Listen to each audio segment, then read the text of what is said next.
facing our state this year in regards to our infrastructure needs and also our transportation needs. And those are going to take a lot of heavy lifting on both sides of the aisle.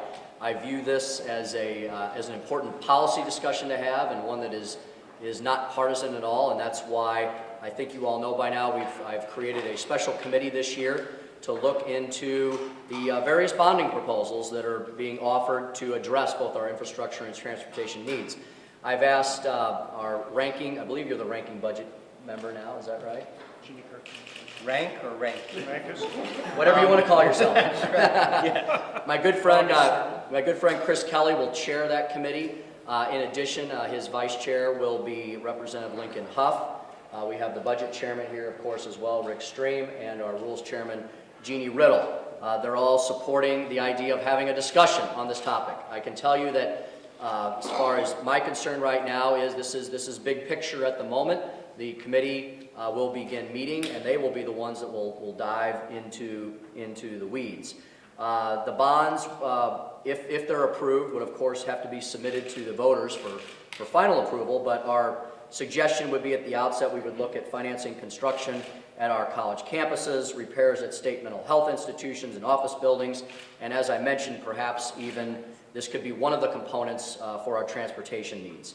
The state recently issued its final payment on a 30-year, $600 million bond that was used to finance improvements to state buildings, parks, a variety of economic development projects such as water and sewer systems, highways, rail lines, and efforts to curb soil erosion. The result of that was $636 million of principal payments from that 1982 initiative. It was approved by 51% of Missouri's voters. The total bill came to $1.25 billion. The original bond issuance in today's dollars would be approximately $1.4 billion.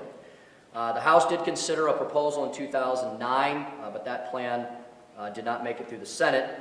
Today, my colleagues are looking at a combination of factors that potentially make a new bond issuance a good idea.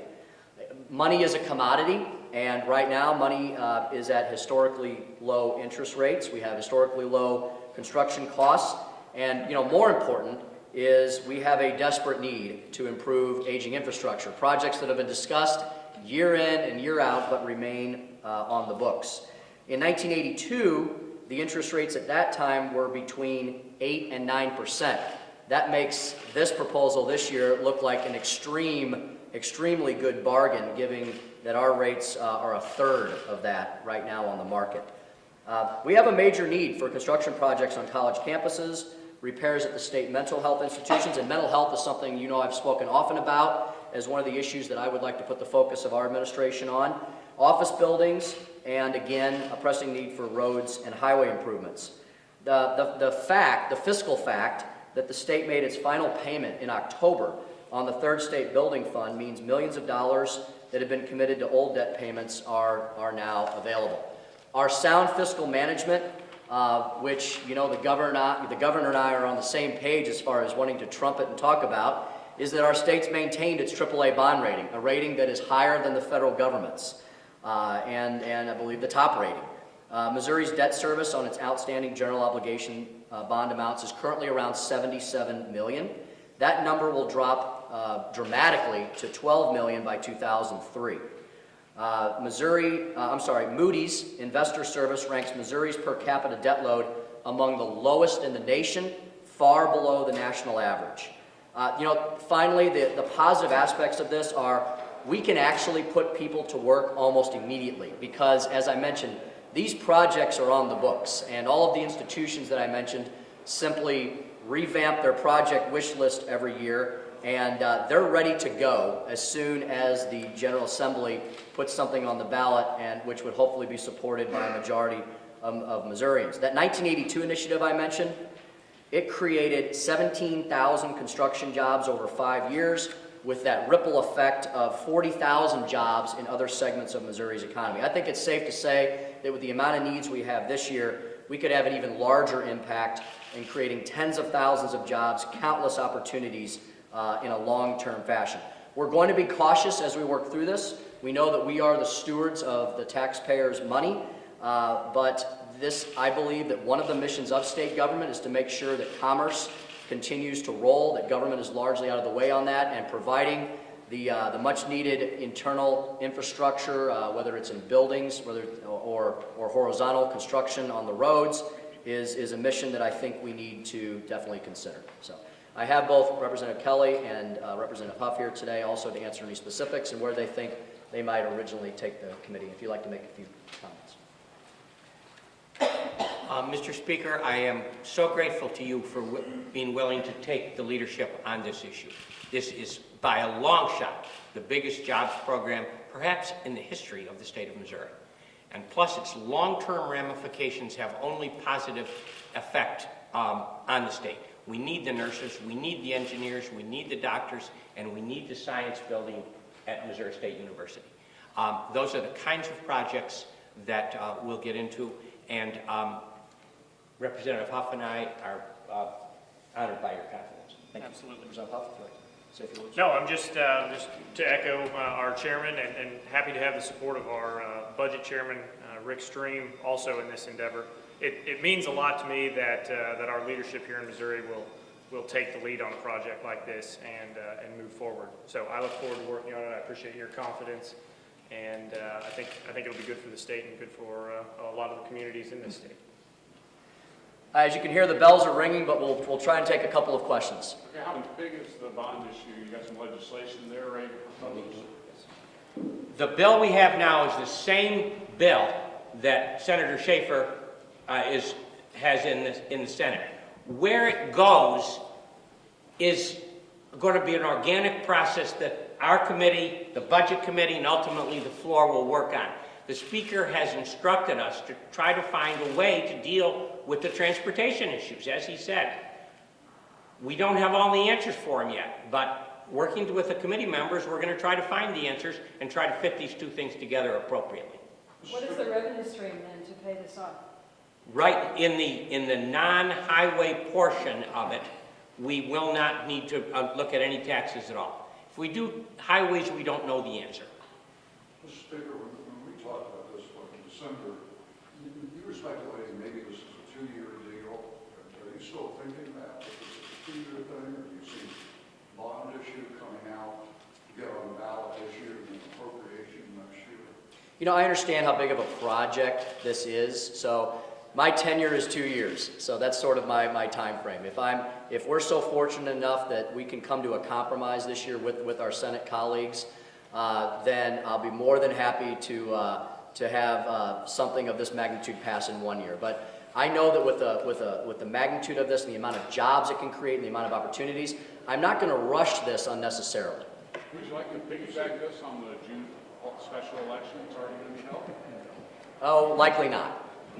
The terminology you're using would suggest there is some resistance to this within the caucus. Oh, I think there's going, like with any proposal of this magnitude, we're going to have to convince a lot of people. And not just within our respective caucuses. We have to have stakeholder input. We have to, of course, talk to all of the industry groups that are going to be interested. You know, I know everybody probably has something they'd like to have in this bonding proposal, but you know, we have to make sure it's not too large of an animal that it sinks under its own weight. So that's why I have the committee here to work on all those specifics. Do you have the votes right now? There is, in fact, resistance in each member of the General Assembly, as we feel this tug between getting the work done and keeping the budget together. That's a constant tug in every member and in the body. Mr. Speaker, you said it would go on the ballot for sure. If there's a way to do this that doesn't have a net increase in taxes, would it be required to go on the ballot? I believe it does, yes. I believe this type of proposal that we're looking at, this committee is going to review, is going to have to go on the ballot. And honestly, I think that's the appropriate way to go. I think the people of Missouri, you know, there is no easy answer to these types of situations where we're looking at massive infrastructure needs and massive transportation needs. I think the people of Missouri's voices need to be heard because this is their tax money that we're dealing with.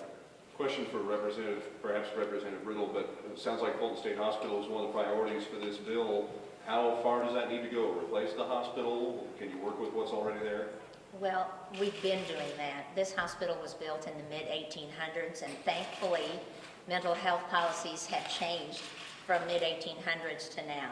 And with that, we have to have a facility that keeps up with it. So we have been working in bare bones situation. Building a new hospital will change the dynamics of what it's costing the state right now in utility costs because it's a very old building, in staffing costs because we have the long hallways, and the dynamics of the building would be vastly different now with today's policies. So, and with workmen's injuries, the employees and the injuries that they are incurring there. All of those things put aside, and we did not build a new sorts building. The last couple of years, we tried to manage it with in-house in Goulman. That saved the state $70, $80 million there because we didn't build a new facility at that point. I think we're at the point that we have to remove this facility and get something new in there that is up to date, that will be better cost effective for the state for the use of the monies, as well as allowing them to treat the individuals that are incurring these mental health issues so that we can make our society a better place to live. Question for Representative Kelly. You represent basically pretty much all of the city of Columbia. How would this bond issue specifically affect the city of Columbia? I represent about 40% of the city of Columbia. It would affect the city of Columbia primarily because Columbia, in terms of health and education, is a major server to the entire state, and Columbia is helped most when the entire economy is healthier. And with the Speaker's leadership on this, we're going to make the entire economy of the state of Missouri healthier. Specifically, the engineering building is vital to the university and to the long-term economics of the state. We have time for one more. We have to go to session. How big of a issue are you looking at for highways?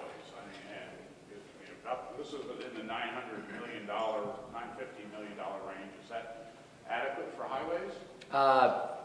We do not know yet. I mean, this is an issue that we're just now starting. I think it's important that we have begun this discussion to begin with. And we know we have big needs on both vertical and horizontal construction all across our entire state. Many communities will benefit from this. This will be an immediate job creator. This will be an immediate spur to economic development all across the state. Missourians are going to be engaged in this discussion because we're going to be asking them their opinion. But I'm excited that we're moving forward. The specifics will be ironed out by the committee and with the Senate. With my conversations with the Senate, it sounds like transportation is where the two chambers are the farthest apart on bonds. Am I right in that? We're going to have to wait and see. I don't exactly know. Thank you. Thank you all.